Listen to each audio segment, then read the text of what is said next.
To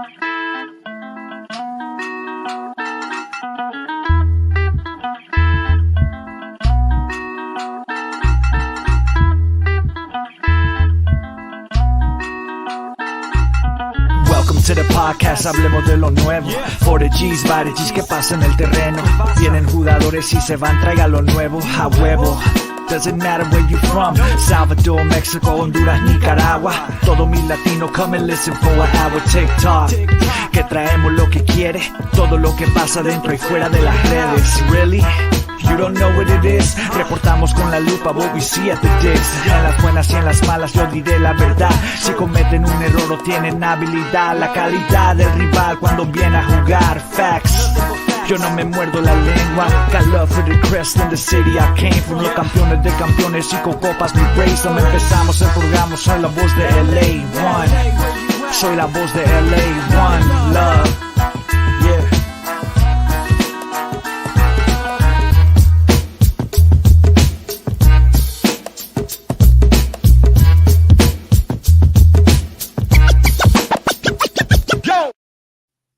Hello, hola, and buenas, and welcome back to another episode of La Cuna Galaxiana, a humble little pod made with love for all you LA Galaxy fans out there, wherever you may be, and all you La Cuna Galaxians, thank you so much for being back with us. We see you in the chat. We love you. Sending out massive, big hearts for y'all. Thank you so much. Today, we're going to be previewing the Los Angeles Galaxy's home match against Sporting Kansas City on Saturday, June 15th, the first of 3 games in a week. After a humbling loss against Chicago on the road, the Galaxy will look to find consistency in the second half of the season with a win at home. What better way to do it than with the win at home, right? As always, I'm one of your co-hosts, Rob Jalon. You can find me online at El Escudero de LA, and you can find my written work at Extra Time Talk. And then, of course, since I'm here, my co-host is here. As always, el yerno guapo, el gitano perdido, Ananda Kirana. ¿Cómo te sientes, papá? I'm good, man. I'm excited. Estoy muy bien. What does it say? Like, estoy muy contento, estoy muy feliz. I mean, because LA Galaxy soccer is back, baby. It's finally back. It's felt like forever, right, Rob? So yeah, it's too long. Like, it's felt like forever, maybe because I was on the other side of the world, but it's finally back, and I'm excited to see our boys play this weekend. Obviously, I'm going to be at the stadium. Hope I get to see a lot of you guys that are in chat and that interact with us as well in the stadium. Go ahead and reach out to us, DM me or Rob, and let's try to catch each other at the digs there. But no, man, just looking forward to it. I'm hoping that the boys put out a good performance. We'll talk about how they can do that in this pod. But yeah, I'm excited. I think I've had the withdrawals. I'm ready for MLS soccer. It's back. Let's get to it. Yeah, man. Well, like Ananda said, come find us. We're going to be running around as we always are. And this Saturday, hook up with us. We got these to give away to you. We got these little stickers here, these little slaps. We want to give them out. Hopefully we run into you and we can give you one. So anyway, Ananda, you have some housekeeping to take care of, yeah? I do have some housekeeping. So obviously you guys can follow, block me, or stalk me at Ananda Galaxiana as always. And you guys can always find us on all the socials at La Cuna Galaxiana. And of course, you guys in the chat, welcome back to the chat. We love having y'all, and man, we can't wait to interact with you guys. You guys were on fire last time when we had Alex Busetti on from Insider Galaxy. So happy to have you guys back, man. And of course, if you're new around here and if you're new around these parts, welcome as well. And we're really happy to have you. And if you do like what you're hearing, please, guys, go ahead and give us that subscribe so you know when we're going to be live, and you're going to know also when we have amazing guests on, etc. And of course, if you have not yet, go ahead and hit the like button. And if you're listening to this on playback, go ahead and hit the like button as well. Just hit it now, just before you forget. Sometimes you forget. Just hit it now. Just hit it now. Dale caña. And of course, as Rob says, always, put someone on if they're looking for a podcast to listen to, if they're looking for some good vibes, if they're looking to laugh and sing "You and I" with Gary Cambra and and myself. So, Yeah. you know, You and I. there you go, Gary. Look at that, unsolicited you and I, just for you guys in the chat.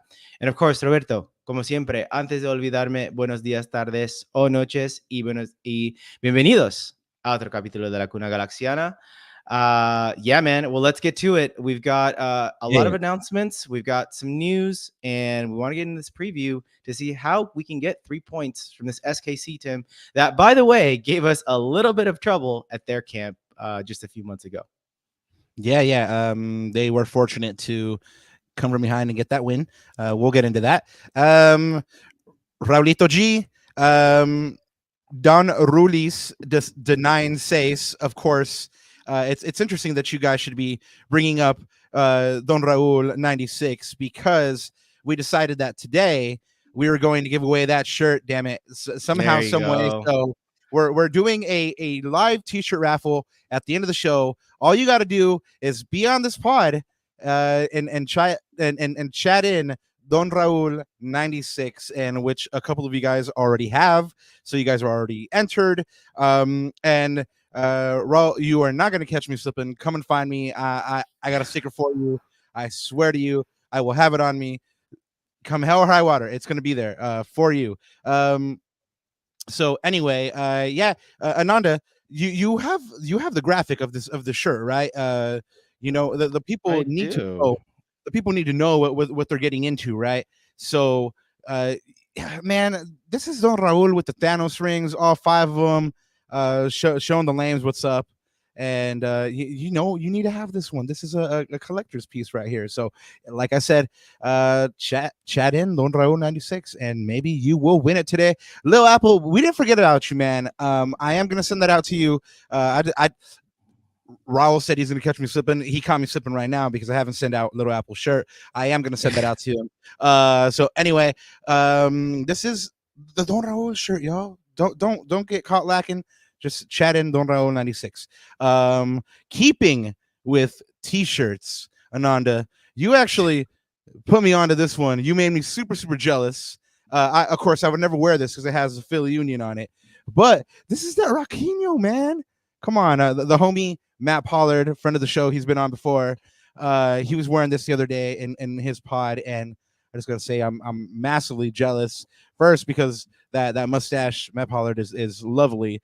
But second, you were rocking the Raquinho really, real hard, and you have the trading card, and I have none of the above. I don't have the shirt. I don't have the trading card. I mean, I'm caught slipping again. But anyway, I'm glad somebody is enjoying Raquinho.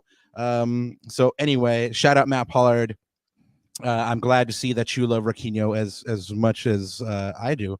So anyway, Anandita, take it away. Yeah, well, I get to do an announcement. Hey, there you go, Rob. That's a new one. But guys, I have an announcement and a shout out. Actually, more of an announcement. So we are actually doing a new series for you guys and some new videos. You know, we always try to grow this channel as much as possible, give you guys the best content. You know, stuff that obviously like we're familiar with. You guys know my addiction to tactics and stats and math, right? And all that good stuff. So we do have a new tactical video series coming out for you guys, for all you tacticos out there. You know, I am going to partner up with El Profe, Alex Ruiz, who we've had on many a time. So shout out Profe, wherever you are. I think he just popped off at Corner of the Galaxy. So there you go. Hope you guys caught him there as well, doing his thing. But we are actually going to be dropping our first video next Wednesday. So it's going to be a player profile on Gabriel Peck, which is, you know, $10 million DP signing over the summer. You know, for me, it's funny enough that he was one of my players that I wanted to see more improvement of in the second half of the season. So we're going to do, you know, about a 15-20 minute video for you guys, breaking down, you know, all the different tactics and all the different ins and outs with Gabriel Peck. So it's not going to be a live stream. What's up? Hey, let them know what it's called. Let them know what it's called. It's very well, the working name is Los Gatácticos. What do you mean working name? It should be... well, let's get some feedback from the chat and from the people. You know, we're power of the people, right? We're man of the people, Rob. So, but yes, that is the working title. But look out for that, guys. It's not going to be a live stream. We're going to drop that probably Wednesday morning. the morning of the NYCFC game. So go ahead and look out for that. And definitely, check it out. Give us some feedback, give us some comments. Let us know if you like it. And, we're planning on doing more. So would love your guys' feedback. And yeah, tune in. Yeah. And one of the things that, that I know about it is that Alex has really been doing his homework on Gabriel Peck. I mean, every press conference that we've been in recently, he's picking Greg's brain about Gabriel Peck. So watch out for that one, guys. It drops on Wednesday. And show the Prophet Alex some love. This is the new series working title, Los Galácticos. Yeah, Gary, that's a really good question. So it is going to be on YouTube only because it is very visual. We're going to have a lot of footage and clips and tactics boards, and we're pulling out all the stops for you guys. So it will be YouTube only, but that's because it is a very visual show. It's very visual in terms of the presentation. So yeah, it'll be on YouTube only. So check that out, guys. Hey, so let's get into these shout outs and announcements here. The first one, happy birthday to the boss, Gregorio Vanni. He turned 50 yesterday. The former Galaxy defender came back home to lead the Galaxy after winning the treble with Toronto. Thus far, he's taken charge of 131 matches with a 49, 36, and 46 record. 211 goals for, 212 against, 183 points so far accumulated by Greg Vanni teams for a points per match of 1.40. His best finish was in the Western Conference quarterfinal, and currently he has your LA Galaxy in 4th place and poised to do big things. So, we talk about the Vanni Boo Boys all the time on this pod. I personally am not one of them, least because, whenever we speak to him, he's super transparent and he doesn't shy away from anything. But I wish him a happy birthday. 50 is a big one. He is a part of the history, one of the originals, and now the current boss. So happy birthday to Gregorio Vanni. We spoke to him today, Ananda. We'll go ahead and let you know a little bit later what he had to let us know about who's available, who's not, and what they're thinking about going into this next match. Well, from a birthday to a passing, RIP to, and this isn't a strictly Galaxy, but it is definitely Los Angeles. So RIP, rest in peace, rest in power to Jerry West. The logo, just he did great things in Lakers uniform as both a player and an executive. Not only that, but he was the guy that drafted Kobe Bryant. If not the greatest Laker, then definitely one of the greatest Lakers. Both of them. Architect of championship winning teams. He is now no longer with us. He is in the sky playing b-ball with Jesus. Huge man. If you're a Laker fan, this one's gonna get you. Ananda, how was your household? I know you're a Laker household. Yeah, just another passing of a legend, right? The logo. It's funny because I was watching the Hulu documentary about the Lakers, and okay. Is that the one on HBO called Winning Time? No, it's the one on Hulu called it's like something Dynasty. It's like a 6 or 7 part miniseries. But you remember, Robert, when we were with we were on a walk with our wives, and Jerry West came up, and we put the connection together that the NBA logo is Jerry West. And I was like, what? Really? So he's that iconic, folks. He's the actual logo, and yeah, just sad to see, but you know what? Great man, and he left such an imprint on the game, and even in the city, and just in the entire league for sure. Yeah, he will be missed for sure. He was an executive for a couple other teams in the NBA, but he's pretty much synonymous with the Lakers. Like I said, rest in power. Former G's news: Barcelona has informed Julian Araujo that he will be involved in preseason with the first team, and he is in Hansi Flick's plans for the next season. So hopefully our former player here in Los Angeles in the blue, white, and gold, Julian Araujo, gets a shot there in the first team. The kid deserves a chance to show what he can do, right? So moving right along here, because Ananda didn't feel like answering my question. I was on mute, man. Sorry.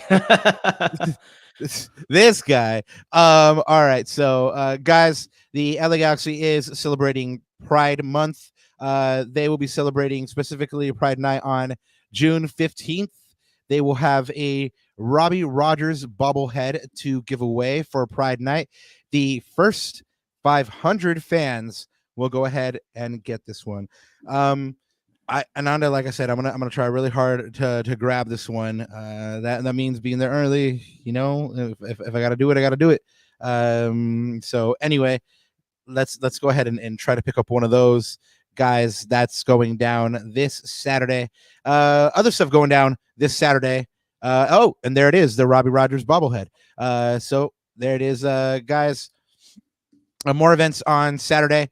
Go ahead and take your pup out to the pitch this Saturday. Pups at the Pitch is back. So go ahead and find a ticket through the LA Galaxy website. The ticket pack includes a berm ticket and a doggy pass. Last year, they gave away a really awesome kerchief for the pups. This ticket pack is $35, and it's always awesome to see all the pups out there. I just wish that Kobe, could go out to something like this. He doesn't do so good with the other pups out there, but we'll tell him all about it. So other LA Galaxy adjacent events, Salvadoran Heritage Night will be happening at the Angels. Eric Zavaleta, your favorite nephew, will throwing out the first pitch. It'll be the first Salvadoran Heritage Night at the Angels on June 30th. You get a jersey, access to the Heritage Village, and live entertainment with cumbia bands and DJs, plus the opportunity to eat some delicious pupusas from AFCHA. So go ahead and make it out to that. ACB put up an announcement a couple of weeks ago that they're going to be doing an overnight bus trip to San Jose. The yearly Sanford match happens on June 29th. That bus will return on June 30th. And of course, if you hook up with ACB, you'll go ahead and make some great memories. Go ahead and get at them on their socials for more information, as well as go ahead and get at them on their socials for more information on their June fundraiser. They're collecting items to help out the CRSELA. That's Chick Rocker Southeast LA. They're an organization committed to working with at-risk trans youth in Southeast Los Angeles, and they have an annual camp. You have more information and the link to the Amazon wish list at the ACB socials. The one that I've seen it recently on was the X. So go ahead and check them out there. Ananda, I'm super excited because I will not be missing this next event for sure.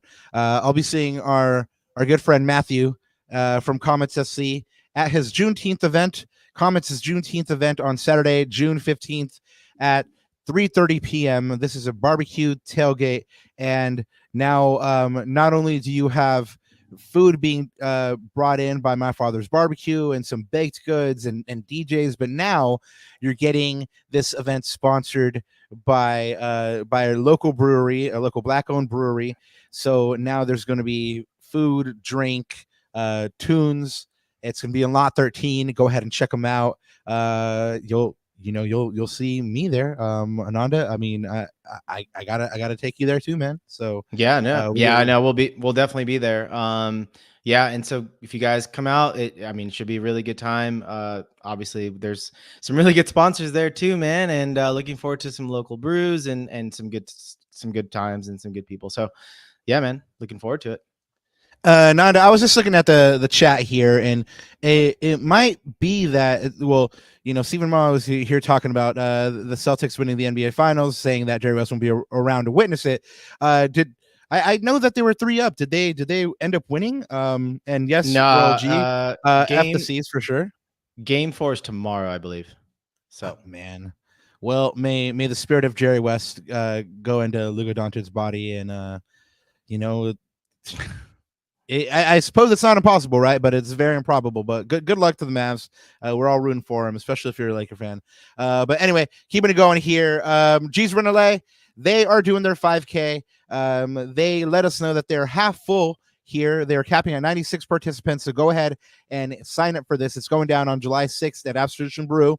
Participants will receive a finisher's ribbon, a drink ticket, and a mug.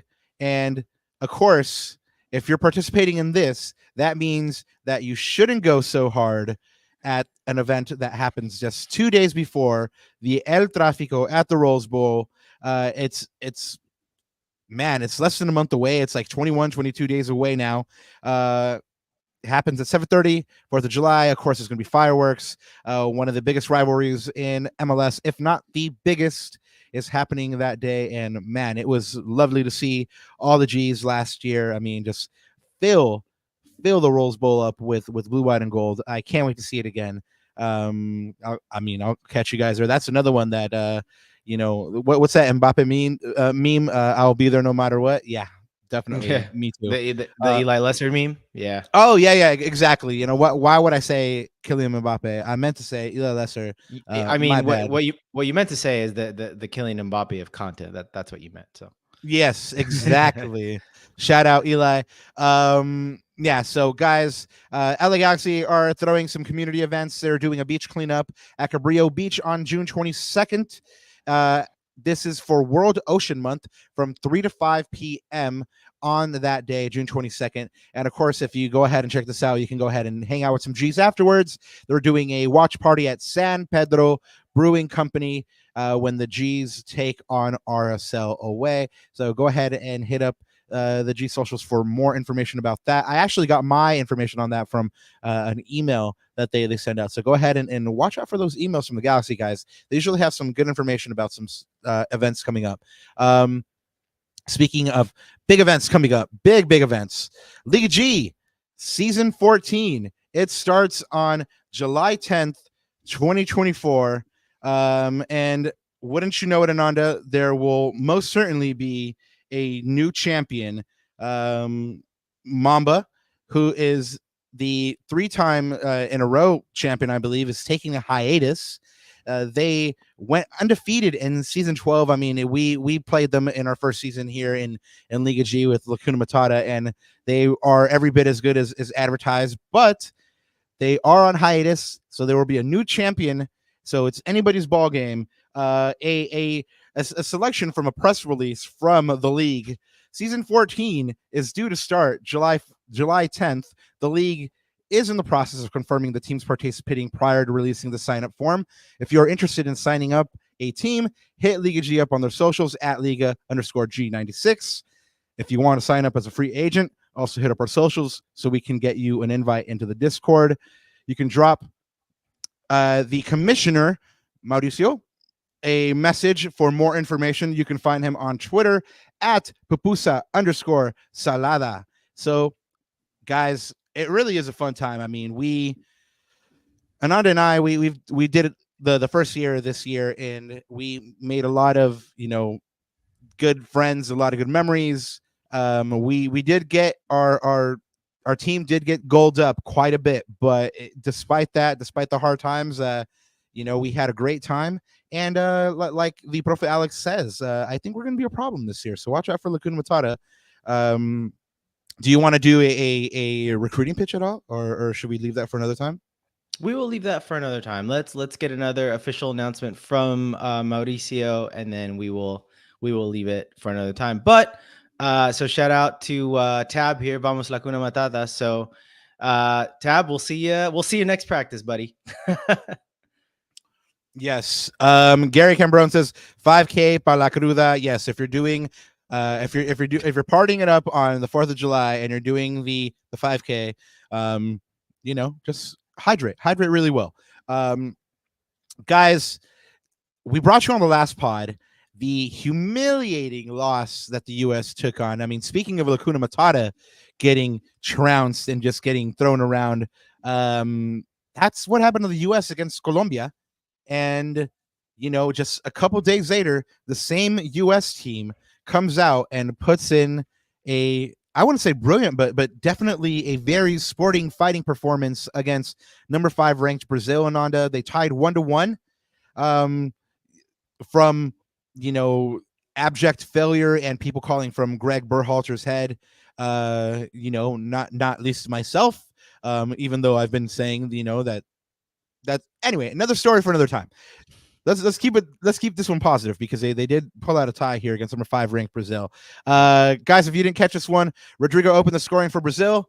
I believe that was in the 17th minute, and then Christian Pulisic, he scores off the free kick for the U.S. to tie this one up 1-1. But the U.S. looked really good in this one, man. You actually told me to check out some segments of this match, and when I did, I was very surprised. I mean, they put some good play together. I mean, Yunus Musa was very unlucky not to go ahead and open the scoring there early. I mean, it was a very, very different performance from the performance against Colombia. Matt Turner put in a great performance with 11 saves. It was the most saves in a performance since Tim Howard made 15 saves against Belgium in the 2014 World Cup when Chris Wondolowski failed the United States. But you know what? 1-1 against Brazil, number 5, with all their attacking prowess.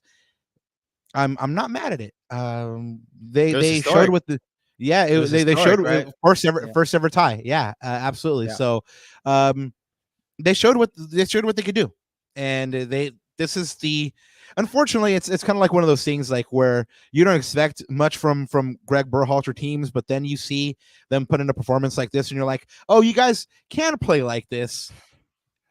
And so that's why you're just so let down when they come back out and they just do what they did against Colombia.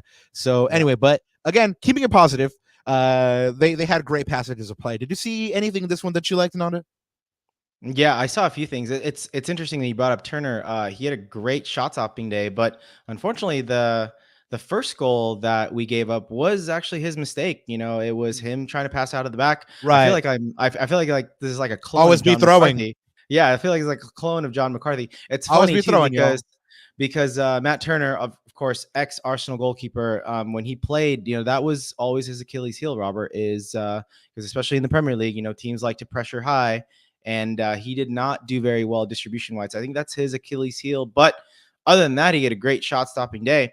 You know, the one thing the one thing I want to call out, man, and this is like I texted you about this and earlier today because I was like, I want to talk about this because I don't know if you guys caught a lot of this game, but I was so impressed with the performance of Tim Ream. And Tim Ream, I don't even know how old he is. He's like 35, 36. But I was thinking to myself, and I even called out his name last year when we were looking at sort of, another center back to kind of plug in. I was like, man, I would love to have Tim Ream over Maya Yoshida right now. I mean, the stuff that we're looking for in especially in a starting level center back, calmness on the ball, calmness under pressure, great with both feet, makes the right decision, gets in the right positions, makes the right reads. These are all things that we need, especially in an LA Galaxy sort of Greg Vanney system. So no knock on Maya. He's been a good servant, but I look at that performance and I'm like, damn, like I wish I had. That's the veteran center back that we need, man. I mean, he put on, and this is against world-class talent, right? This is against Brazil we're talking about here. And he just put in an absolute masterclass, I thought.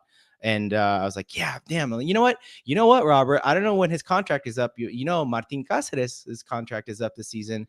Maybe we should take a look at him. I'm gonna get on the phone with Will and let him know, like, hey, yeah, exactly. Hey, blood.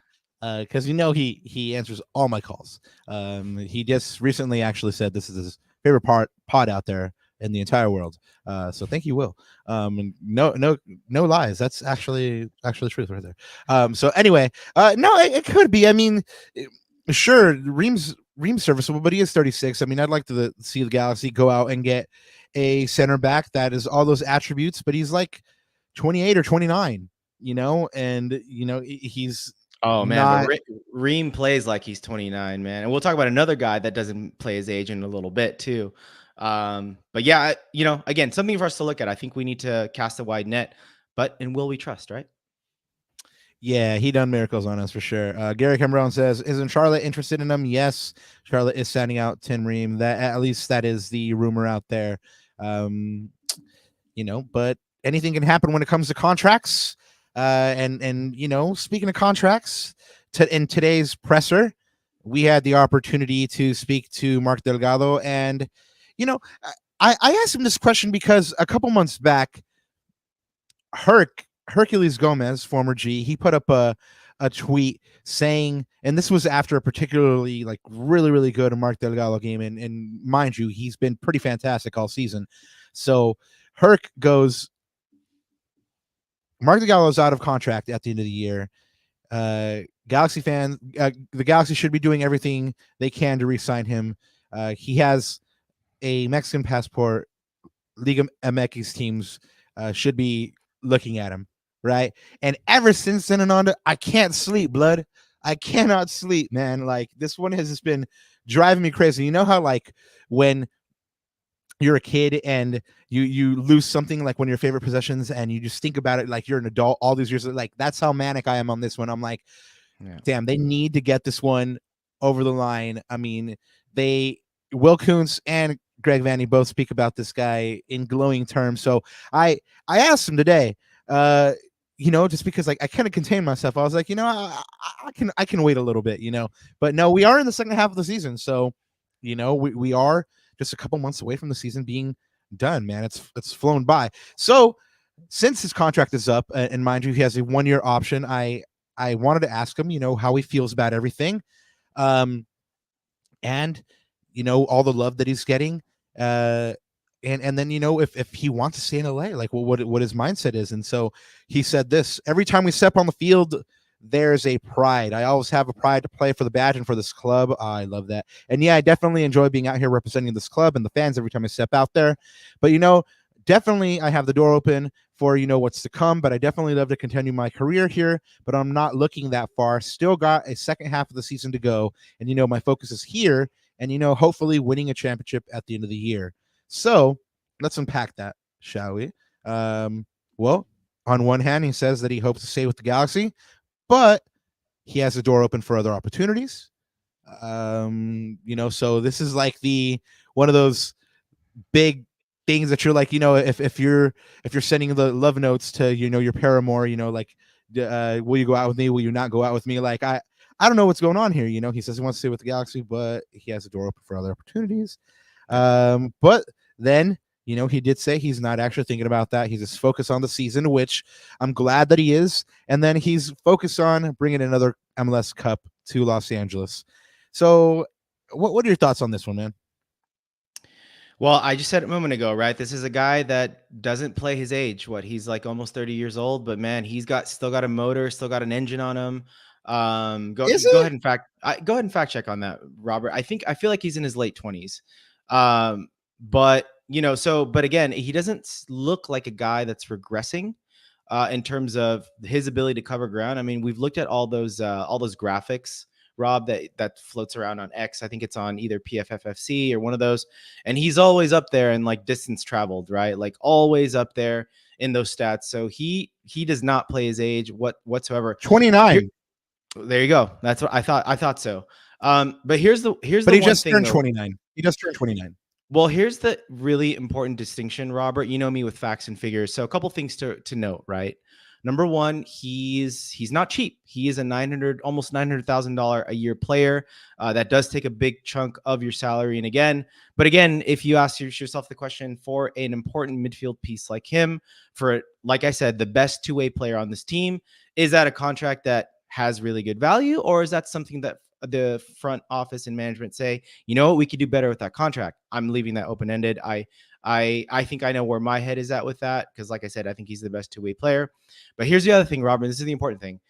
The situation's out of his hands. The option is a club option, right? So at the end of the day, he doesn't really have a say necessarily. Like, the club's going to say, okay, we're going to bring you back, or he does have a say with this play, but not like but again, the table. But that's the thing. The final word, or the final judge and jury, goes to Will Kuntz in the front office, right? So that, to me, is the more interesting part of this story: is how does Delgado perform the rest of the year, and where does Delgado fit into the roster shaping for next year? Remember, of course, we've got some other potential incomings like a Marco Ruiz or U22 or whatever we decide to do with that extra GAM. So I think those moving pieces and targets are going to be really interesting to see how the Mark Delgado thing plays out. Me personally, I would love to keep him. I think you said it best. He's a glue guy. He's one of those veteran guys that I think you need on a championship level team. But at the end of the day, balancer. But at the end of the day, it's going to be interesting to see. I mean, look, I've talked about our lack of ability to win the ball. He's one of the few guys that actually can win the ball, right? In the middle part of the pitch. He's in his prime.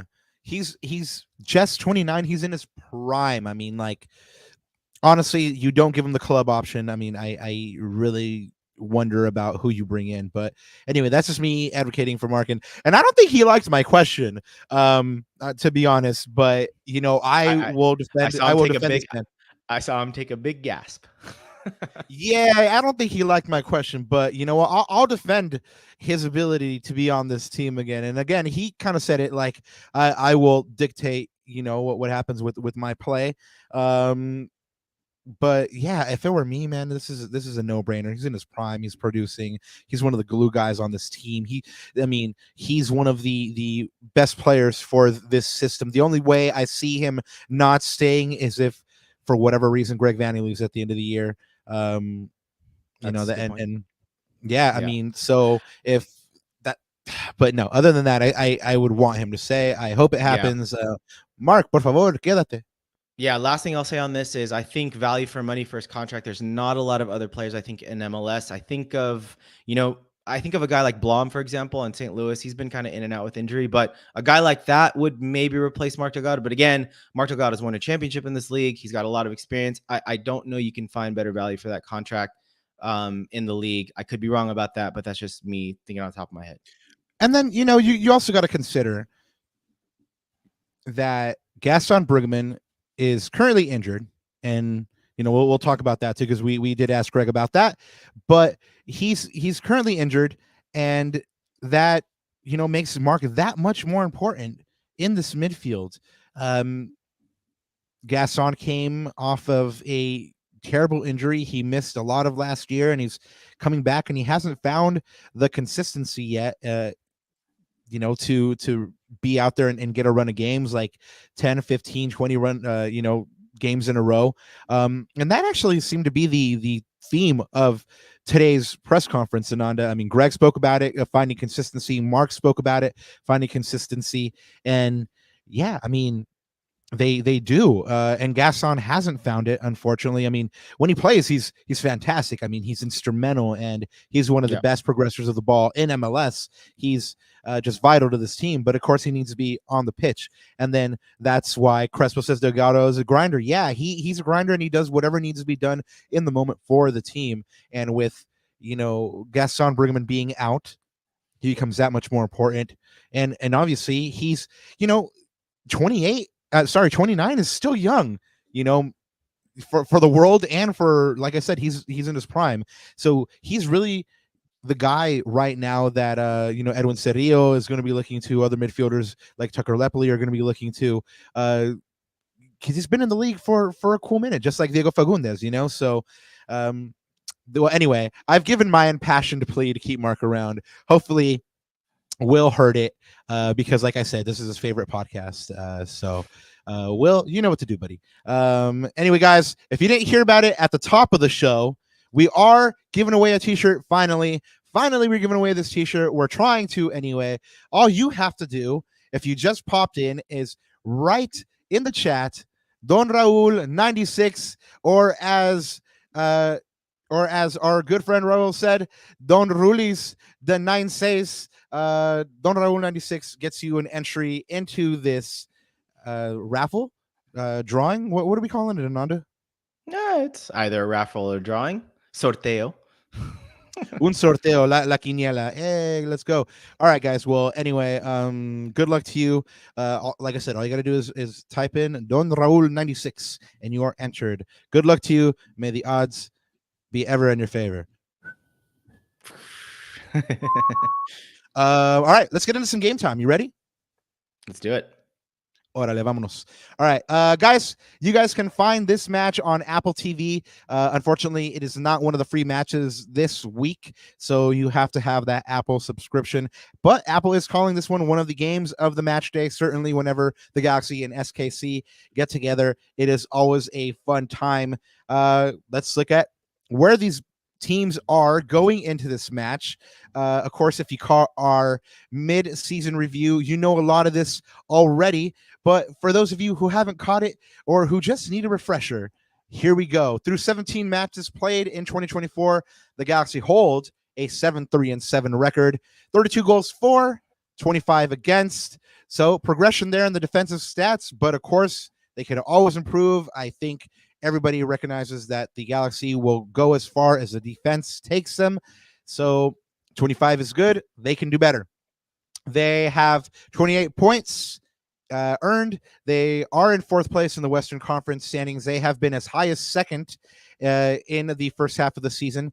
They are eighth in the Supporter Shield standings, 7 points back from the leaders Miami with a game in hand over the leaders. Currently, they're averaging 1.65 points per game with 15 points, one at home, and 13 one away. And it's kind of a contrast to where SKC is, who last year started the season horribly and then snuck into the playoffs. This year, they started kind of decently, and now they've just dovetailed off terribly. It might be their every season slide here, but don't sleep on them, because Peter Vermes will probably still sneak this team into the playoffs somehow, some way. Anyway, right now they're man. I mean, last year they were terrible. They were exactly. I mean, They're with Galaxy us. The Galaxy were like in 13th place, and SKC was like in 14th or like in 11th. Yep, like they were exactly right around the Galaxy like all year, and they went on a run and made it into the playoffs and actually got to the Western Conference semis or like the Western Conference final or something like that. Like they got pretty far actually.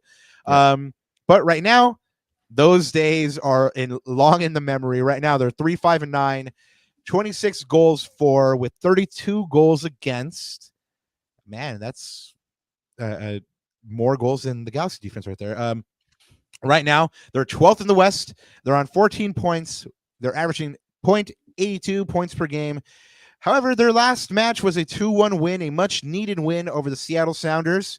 Before that, they had lost 7 straight, with their previous 3 matches being a 2-1 to Portland away, a 2-1 loss to Vancouver at home, and a 3-1 loss to Minnesota away. They've won only 1 of their last 11. Ananda, they have only 1 away match won all season, which is a 3-1 over Toronto, and they're ranked 10th in goals scored per match. So on paper, Ananda, you would probably be feeling good about this one, right? Where have I heard that before, Rob? Trap game. What you gonna do? That was a fun movie, by the way. I don't know if I told you, Baby Girl and I caught it, Bad Boys. But yeah, you should catch it, man. Nice. Not to deviate, but yes. Forget about the slap, y'all. Will Smith has still got it, I guess. He made me laugh. So anyway, so I guess we'll get into some like facts and figures about this game, Ananda. Of course, the Galaxy did play SKC already this year. It was a memorable match. We were at the York to catch this one, so shout out to everybody at the York. Hopefully our paths cross again very soon. Saturday's match marks the 81st meeting between these teams, with the Galaxy leading at 32-29 to 19. The Galaxy hold a 27, 26, and 18 record in league play. And in the first meeting between these teams, the Galaxy earned a 3-2 come-from-behind win over Sporting KC away on March 23rd. Los Angeles has beaten in its last 4 matches played against Sporting Kansas City. That goes back to September 4th, 2022. And in 7 matches played at home, the Galaxy hold an unbeaten record of 4-0-3. Ananda, tell me your recollections of this last match. Wow, a tale of two halves. I remember us watching that, man. Like, we were so distraught after the first half. I'm like, where is this gonna go? It felt like a 3-0, 4-0 going the other way. I mean, we had nothing, man. And all of a sudden we just turned it on, and I mean, the York went crazy, right? It went completely ape, completely mental. I remember you going to the press conference after that, just, like, oh, by man, the like, bathrooms at the York. Yeah, exactly. Like, I couldn't even contain myself. Like, what do I ask Greg? Like, blah, blah, blah. So I remember we were on an absolute, because it was unexpected, totally. But let's put it this way, man. I hope we don't start like that again, because we can't put ourselves behind the 8 ball, because that was just too much for my blood pressure to take.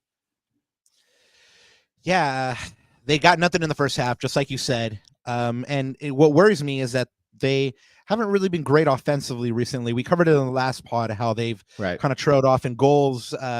They've trailed off in points earned in the last eight matches. So it's going to be really important, just like you said, for them to come out and dictate the terms of this match. I At home. spoke about. Yes, exactly. I mean, and like I said, Greg spoke about it in the presser today. He spoke about consistency, and he spoke about the need of being them. This is who we are. This is our game. We need to dictate the game within the terms of our consistency. So, and this is kind of what he talks about. Just being patient. He talked about it when he answered Alex's question on what he wants to see out of Ricky. He spoke about patience. He wants to see Ricky receive the ball a little bit higher, and all that's going to come with them being able to control the game early and pose himself and not give up a soft goal in which they have to chase the game, because then they feel like they have to find that goal, right? They're looking for that goal and they get impatient. But yeah, I mean, it's a little bit worrying because, again, Chicago is bad on paper. They went to Chicago and it was a trap game. SKC hasn't been great, but again, SKC versus the Galaxy is always always feisty. I'm scared it might be another trap game. Yeah, it might be. Well, we'll talk about it, man. I think the circumstances are a little bit different now. We've had a 2-week break, right? So all of our guys are well rested. We'll talk about the team news and what you found out today in the press conference as well. In fact, I'll go ahead and flash that up right now as we're talking here, Rob. But I feel like there's a couple of things team-wise, and the fact that we are rested, and the fact that, you know what, like, I feel like Greg and, well, even amongst themselves, the players probably lit a fire under each of them, holding each other accountable for that unacceptable loss at Chicago. And I feel like we're going to come back with a response. Yeah, I mean, if you're the Galaxy, you should have been embarrassed by that result. Hopefully they pick themselves up, they pick their heads up and find that pride within themselves. Speaking of pride, man, I just got to say I'm filled with pride, just super happy, just humbled, really. Everybody that's in chat, everybody that's hanging out with us, thank you everybody for hanging. LA Galaxy SHT post, man, shout out to you. We see your videos out there, they're hilarious, good content, man. We appreciate it. And we appreciate XPH, and we appreciate Crespo, being the prime minister and the first officer of likes out there. Again, we can't do this without you guys, man. So one love. Ananda, we've spoken to Adam a couple times already today, and it's another one of those things that keeps me up at night. Gaston Brugman, man, and his injuries. We already know that he's not going to be available for Saturday. What kind of impact does this have on this team? I think it just puts immediately more pressure on the 3 available midfielders, Rob. And this is one of the things, again, another conversation for another day, but you touched on it today, I believe, in one of your questions. I can't remember if it was Mark or to Greg, but it was basically both around the depth of the midfield, right? And if there's any concerns there, or how that puts a strain. For me as an outsider looking in, it definitely puts strain on the 3 guys that are there. So, Ricky, Mark, and Edwin, right? And then who's your first midfielder off the bench? Are we going to call up Tucker Lepley, see if he can get some minutes? So again, this puts a lot of exactly. So it puts a lot of stress in that part of the in that part of the pitch. So that's my immediate reaction of the Gaston injury. But again, we need Gaston for the stretch, Robert. We need him fresh for that last 10-game stretch of the season that Greg Vanney always says is the most important stretch of the season. You want to get into good form heading into the playoffs. So if the rest means getting him fit and firing for that run-in and into the playoffs, then so be it. We can make it up with our other guys that are, again, fresh off of a 2-week break. So I think in this particular instance, I think we can cope with it, at least for the next 2 to 3 games, I think. Yeah, and they were very happy for it. We did speak about Mark's contract situation, but when we were talking to him, he did let us know that he was in Guadalajara hanging out and checking out the city and having some food. Made me raise my eyebrows a little bit because Daniel Aguirre just went there. So I was like, Right. were you now with the Mexican passport? But anyway, yeah, man. They sorry, I lost the plot. What was the point I was gonna make? Well, we were talking about the strain on the midfield and the Gaston injury. Yeah, man. I asked Mark about this, and if it was going to put strain on them. I asked Greg about it, and they both don't seem that concerned about it. But imagine somebody like Mark goes down. Who, like you said, who is first off the bench? Who is going to step up? I mean, at this point, you would need to think that they're going to get those reinforcements in, right? Yeah, somebody to cover those bodies, right? Of course, Greg's never going to come out and say, yes, we are adding people, but he never says that they're not either, and he always says that they're always looking to add to the team and make it better. So, that's the stock Greg answer. But yeah, Greg's not too concerned about Gaston being a miss, and like you say, I think his feeling is, let's get him ready for the second half of the season, even if he has to miss a couple matches now. Hopefully they can write it out without him, because again, when he's in the team, he's instrumental. Yeah. But let's talk about the bright spot in the injury news, Robert, which is it sounds like JP is going to be, he's been in full training this week. Exactly. Yeah. Unbreakable, man. It looks like he's going to be unbreakable from this point on. Hopefully, fingers crossed, knock on wood. And it looks like he told you guys in the presser today that he is training. Now, here's the thing, though, Rob. He is training, right? But he's back off of a long layoff. So I still have my doubts personally if he's going to start this match, to be honest with you. I've seen we talking lineups? Well, we could be. I figured we just might as well go there, right? Since we're talking about it. But I've seen Greg Vanney's pattern this year, especially earlier on the season. He's been more on the risk averse side when it comes to putting players right back after an injury and after a layoff. You saw how he brought Jalen back. You saw how he brought players like Peck back even over the summer. He eased them because of easily. Ricky last year, bro. It's because of Ricky last year. Remember when you went? Well, it's probably about against Austin. It was probably about all of last year, to be honest with you. But I think I have a suspicion. I have a sneaky suspicion that JP is not going to start this one, but he is going to come off the bench for a good 30-35 minutes, I think. Yeah, I don't know if he gets to start. It also depends how this game plays out. How much time that he might get. SKC, they haven't been playing well. They do have their own injuries. Daniel Rosero, the center back, has played 13 matches for SKC. He has 2 goals on the year. Logan Denby, another member of their back line, left back. He's only played 3 matches this year, but he has 2 goals. And one of their midfielders, Remy Walter, has played 9 matches, 2 goals as well. Between the 3, which is kind of unusual because none of them are attacking players.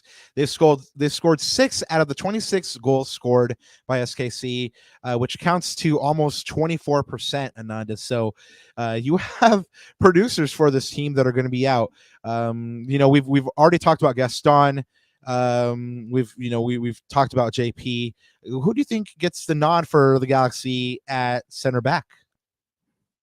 I think it's going to be is Jalen still in the Olympic setup? He's out of the team at the moment.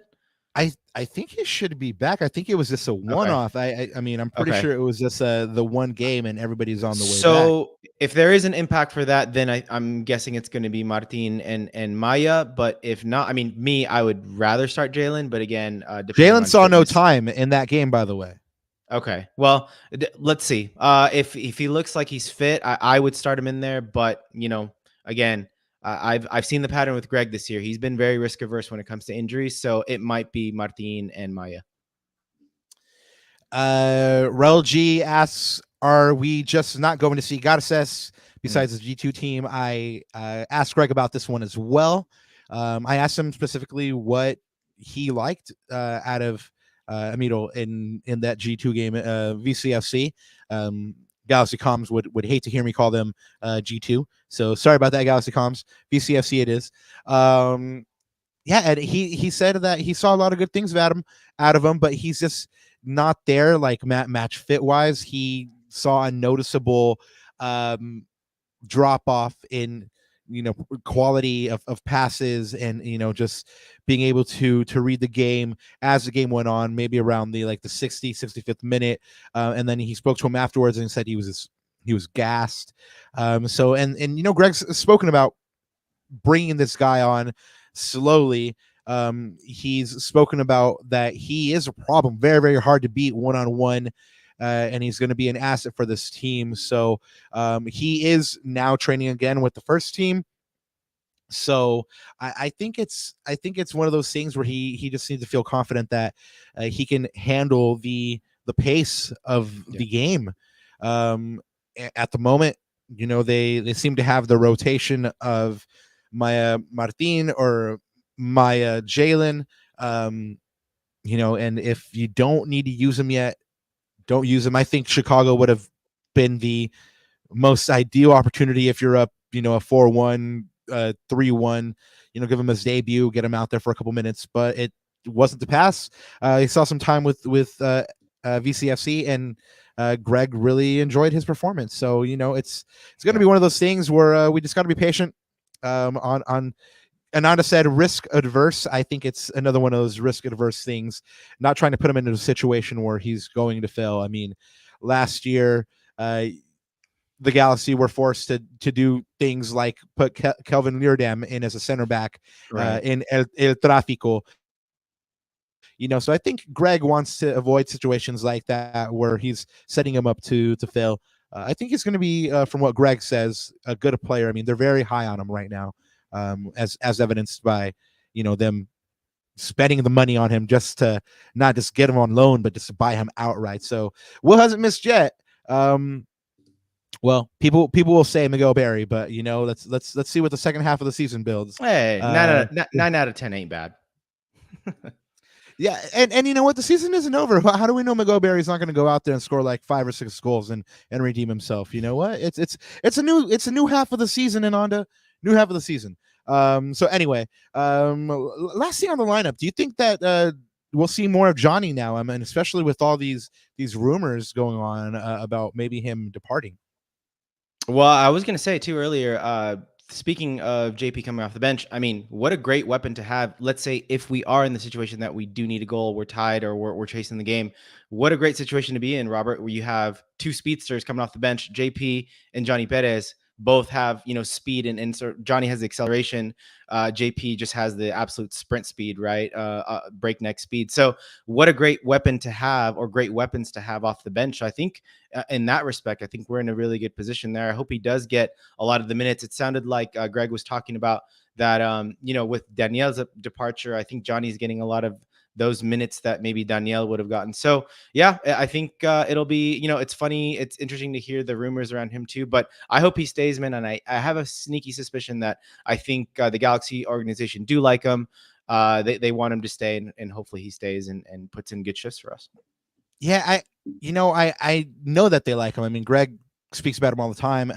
It's Greg said that Daniel Aguirre's departure was bittersweet. They wanted to keep him, but they also knew that it was a good opportunity for him to play. It was the last year of his contract. So, it looks like they were trying to find ways to keep Daniel Aguirre, but they might be, making moves like we spoke about, trying to clear cap space, trying to clear roster space for incomings. But Johnny Perez is what I mean, say you go with Diego Fagundes and Gabriel Peck, right, as your starters. Like you said, what a luxury to be able to bring JP off the bench, and then when they're done fighting for their lives, adjusting to him, you bring Johnny Perez off the bench, the pride of Pico, and you have him running at your defense. Man, I don't relish that for SKC's defense, but of course Greg actually needs to make it happen. He actually needs to deploy him that way. Chat. You know what it is. We're going to ask you for a prediction at the end of this pod. So go ahead and start dropping them in here. Nanda's going to go ahead and give you some stats for you to decide by. And, maybe at the end of the game, you'll be like, ha, I called that one. All right, guys. So here are the match preview stats. So again, for the audio listeners, I will narrate. So I wanted to highlight a couple of things here, Rob, which I thought were interesting. We did a lot of the rundown for the LA Galaxy during the last mid-season review pod. So if you haven't checked that out, go ahead and check that out. We did talk a lot about the trends that we talked about in the top of the show. You know, the Galaxy's offense has been stumbling into the heading into this international break, and funnily enough, our defense is getting a little bit better from an underlying stats perspective, but it's not where we need to be. But a couple things I want to highlight here, Rob, which is so big chances. It's funny that a Sporting KC team that has weapons like a Shallowy, like a Willie Agata, like a Johnny Russell, right, our old nemesis, they've only created 24 big chances this year, Rob, in what, 17 or 18 matches. That's not a lot. If you look at that discrepancy with the Galaxy, I mean, we have twice as many at 50 big chances. So it's that to me was surprising because you know, I think of SKC with that firepower up front. They're not really like, they really just hit you on the break and they're really methodical. Peter Vermeer's team has always been that way. But of course, as we saw in the last game, Rob, if we don't come out with the right intensity, if we don't come out with the right verve, like this team's gonna pounce all over us. I want to say that SKC had, fact check me on this one, but I think they had like 23 or 26 total shots in that game, the last game. So I mean, if you let them come on to you, they will. But again, that was at their camp. This was at ours. True. Hopefully we'll have a better start, better 45 minutes. The other thing is on the defensive side. This is what I was talking about earlier too. And it's funny when you asked the question to Greg today, he touched on this point, Robert, which is the idea of I was talking about in the context of, you know, I feel like this team doesn't have enough ball winners, enough tacklers to get us on the transition where we've been the most dangerous, in my opinion, this season. I know you're going with this. I look at this stat. This is I pulled this up. This is possessions won in the final third per match. Sporting Kansas City is at 5. LA Galaxy is middle of the pack at 4.3. One of the things that Greg Vanney was talking about in the post-match today was he would like to see if we can win the ball higher up the pitch so we can create those transition moments. It doesn't mean that we need to be in a high pressure situation, you know, all 90 minutes because we just don't have the stamina nor the players to do that. But it's picking out those certain situations. It's funny, man. Like I was looking at some of the highlights today of the first 5 games of the season. Inter Miami, I mean, Dejan Jovic, even Ricky Puig was winning the ball high up the pitch, and we would create those transition moments. And one of those transition moments ended up in the goal against Inter Miami, if you remember all the way back when, right, in that first game of the season. So I thought that was really interesting. And then on the flip side, we've got to be careful because it looks like Sporting KC likes to win the ball high up the pitch, right? So that's where they can get us.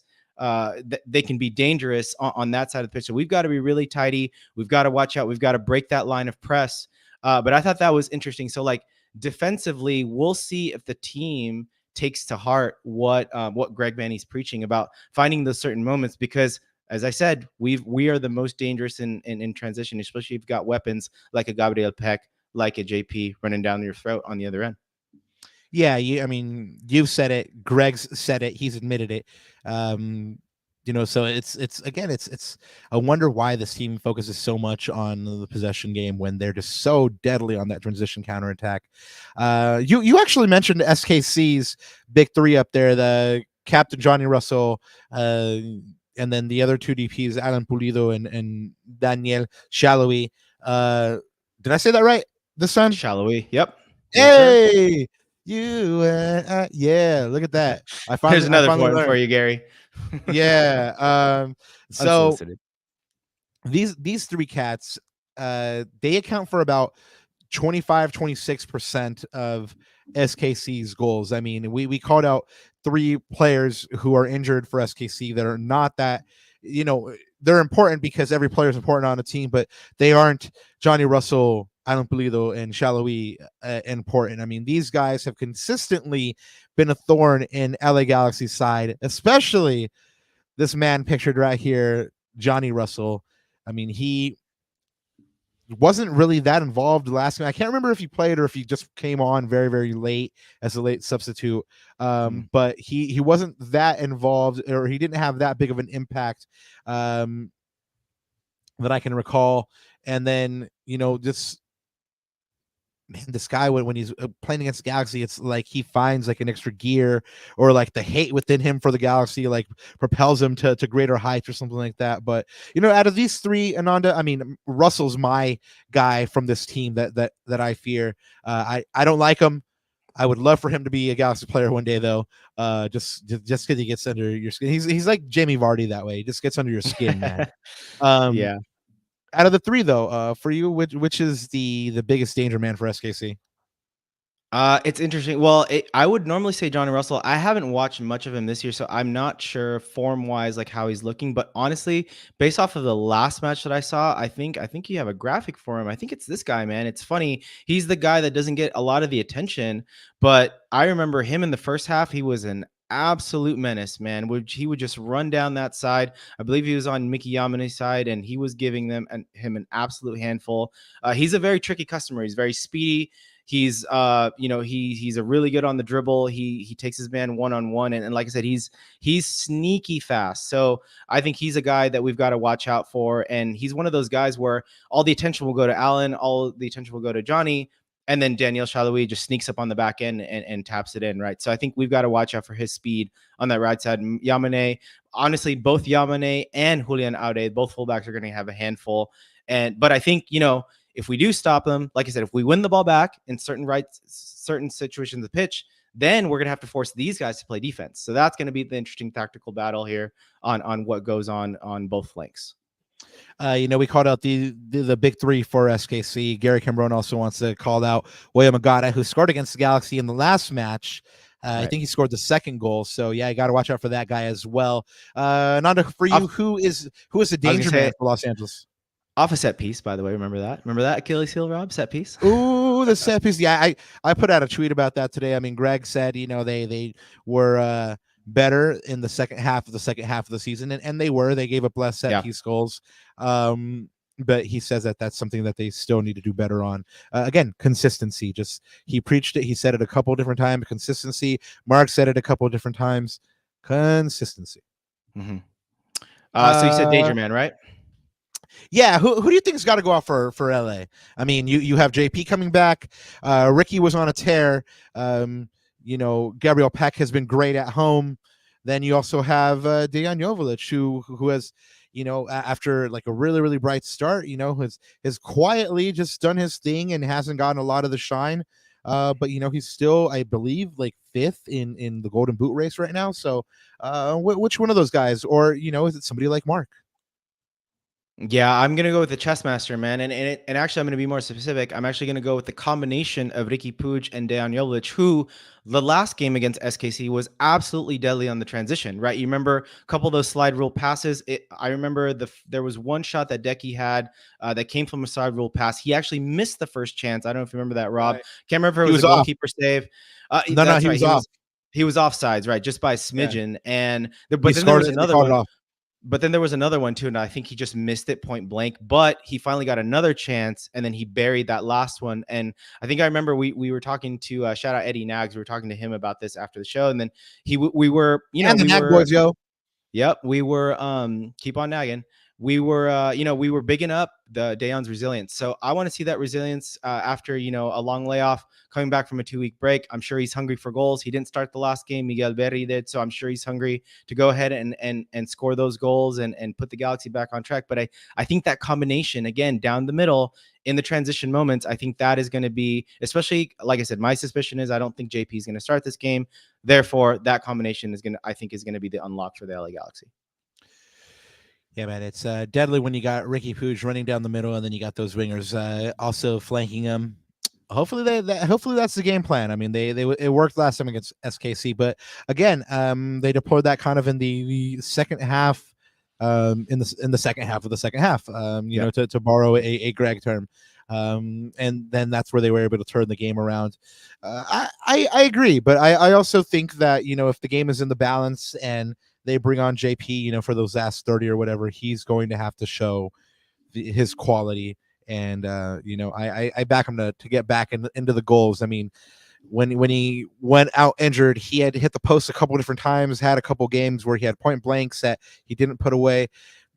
He wasn't fresh. Hopefully he's going to be fresh and come back and bury those. Ananda, the Galaxy have earned themselves for the first half of the season a 9 ranking in MLS ranking. So they're ranked 9th at the moment, while SKC is ranked 29th. They again just have not been playing well. We have a couple of predictions in chat already. Thank you guys. If you haven't done so, go ahead and drop your prediction in chat. But for those of you who haven't dropped yours yet, Ananda is going to go ahead and give you some betting odds. That way you can go ahead and make your final decisions here. Guys, as always, bet responsibly. So here are the betting odds. Very lopsided, Rob. So this is per DraftKings on the top there. LA Galaxy is at a minus 170. That's Great. a 63% chance of winning, and not giving SKC an absolute sniff. So plus 370, that's a 21%, and a draw is at plus 330, which is about a 24%. So all the odds are in the LA Galaxy's favor. Of course, where both teams are in the standings, and the fact that LA Galaxy is at home and all that stuff. So trap game it is, right, Rob? Yeah, this one has LA Galaxy victory on paper written all over it, which of course means trap game. Trap game, what you gonna do? Ananda, we're almost coming up to the time where we give away this t-shirt. So checking in with you here, just making sure that we have it all ready to go there on the back end, so we can actually go ahead and give away this shirt this time. Of course, all you had to do was type in the chat Don Raul 96 and you were automatically entered. We have given away one of these already to Lil Apple. Lil Apple, your shirt is coming, I promise you. So good luck to you guys. We're just moments away from giving away that Don Raul 5 rings shirt.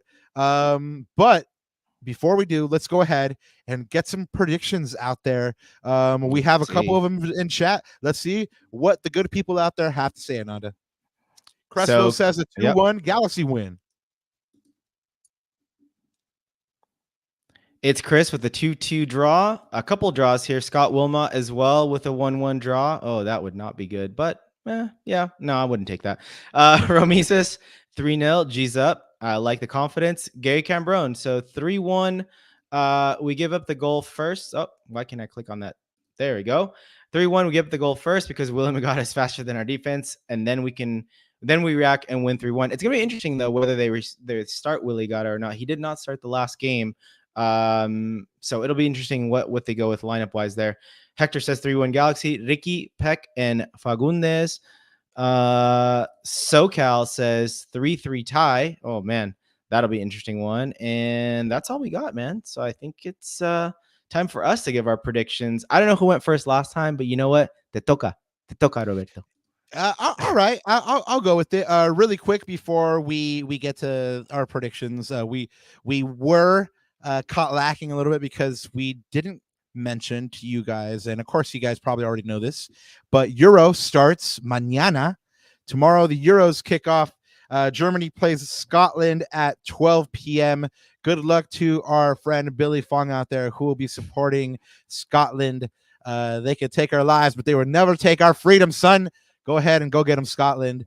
I mean, for Billy, I'm all for it, man. And I was reminded there because SoCal in the chat said, "Let's go Scotland." Yes, let's go Scotland, indeed. Gary Cambrone, of course, he knows where my heart is at. He says Don Raquinho 2024. I'm writing him in on my ballot. I'm not voting for the presidential candidates. I'm voting for Don Raquinho 96. That is my vote. Okay, done stalling. I'm gonna give you my prediction. I'm calling a 3-1 as well. They're gonna be hungry. They're gonna come out. Of course, defense being the defense, they will give up a goal. Probably in comedy fashion as usual, most likely off of a set piece that John McCarthy blocks well. It comes out, Maya Yoshida tries to clear, then it bounces off somebody's head and back in the goal, and it's this comedy. But yeah, I'm calling it 3-1. I think they'll get their chances. I think Dion will get his goal. I think the wingers will have some fun, and they'll set themselves up nicely for the second game in a week against NYC FC just a couple days later. So 3-1 for me. And I am going to agree with you, Rob. I'm calling the 3-1 as well. Although I feel like the way this game is going to go is We're going to come out a little slow. It's the break is going to actually do a little more harm than good. We're going to come up a little rusty, not have our passing rhythm down, just not clicking on all gears. And we're going to get the first goal. But I think we're going to pick ourselves up and we're going to blitz them. Maybe second half or maybe the last 60 minutes of the game, something like that. But we are going to get the first goal, I think. I don't know. I just have a gut feeling that, the break was good, but I think we're going to come out there with almost like I don't know if this makes sense, but like just too much energy or too much like pent up energy that we want to release on that pitch, but it's not going to fit in. Daddy, chill. It's not going to fit into that. I don't know where your head was going there, but it's not going to fit into that system that Greg Vanney, wants to see, right? It's just like kind of chaos or random, like he calls it, just everything too randomized. So 3-1, like I said, we're going to give it the first goal, but we're going to pull it out and get the victory. Well, I'm glad we're in agreement on that one. 3-1. Who I know that one of the G's in the chat called it 3-1 as well. Who was that? Can you remember who that was? I'm looking. That was Gary. And Big Heck. Gary and Big Heck. Thank you so much. You guys agreed with this 3-1, and you know what? Gary is shouting out Don Raquinho as well. Like I said, he knows where my heart's at. Well, that's time. It is time, man. We're giving away a shirt. Finally, we're giving away a shirt. You guys came through. You guys put in your Don Raul 96, your Don Raulis, the 9 on there, and now it's time. Ananda, take it away. I'm ready. All right, guys. 12 entries. So your chances are really good. So let's get to it. 3, 2, 1. May the odds be forever in your favor. It's Chris. Let's go. It's Chris. Hey. Oh, man. And by the way, you guys all saw your names. So don't come at me with, I didn't see my name in there, man. That was rigged. Nope. You guys all saw your names on there. So there you go. That was fair and square. Chris, come at us and shoot us your address. We'll get that off to you, man. And yeah, congratulations and thank you guys all for playing and for being in chat and dropping your Don Raul 96. Well, we gave away a shirt. We previewed a match. We did some shout outs and announcements, and I think like all good things, it might be time to come to an end, Ananda. But after Sporting Kansas City on Saturday, the Galaxy is back at home for their second game of 3 in a week. They will host NYCFC on Wednesday, June 19th at 7:30 p.m. Of course, as always, we'll bring you our preview for that. It's actually going to be a combo SKC reaction pod, NYC preview pod. That'll be happening on Monday, June 17th. And of course, just after that NYCFC match, we'll bring you the combo NYCFC reaction / RSL preview pod on Thursday, June 20th. And stick with us, of course, for the RSL reaction on the following Monday. That RSL match is on Saturday, June 22nd.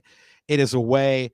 It could be a potential Western Conference final showdown. So it's going to be a big one. The last one was a 2-2.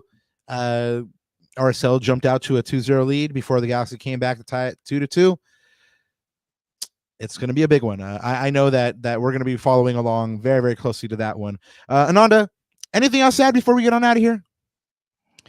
No, I just want to say real quick, congrats, Chris, man. He looks like he's fired up. And thank you guys again for all just sticking around and helping us give away this t-shirt finally. So we've got finally 2 winners. But no, man, I noticed that you put this. I'm going to flash up the schedule again just to kind of think about and look ahead. I feel like this is a really big 3 points, man. This is a really big 3 points. And I know Greg talked about today that nothing is must win, but you know what? This is for me, the closest to a must win as it can get for multiple reasons. I think number one, to kick off the second half of the season in the right way. Number 2, you've got, 2 games in a row back to back within a span of 4 days at home. I think you've got to take advantage of that because Salt Lake on the road, and whether they're playing well or not, San Jose on the road, Cali Classico is always going to be tough. Look what happened in Chicago, right? Look what happened in Chicago. So, and those are 2 road games back to back. So we've got to take advantage of the situation and hopefully we come up with the 3 points, man. But, thank you again, chat.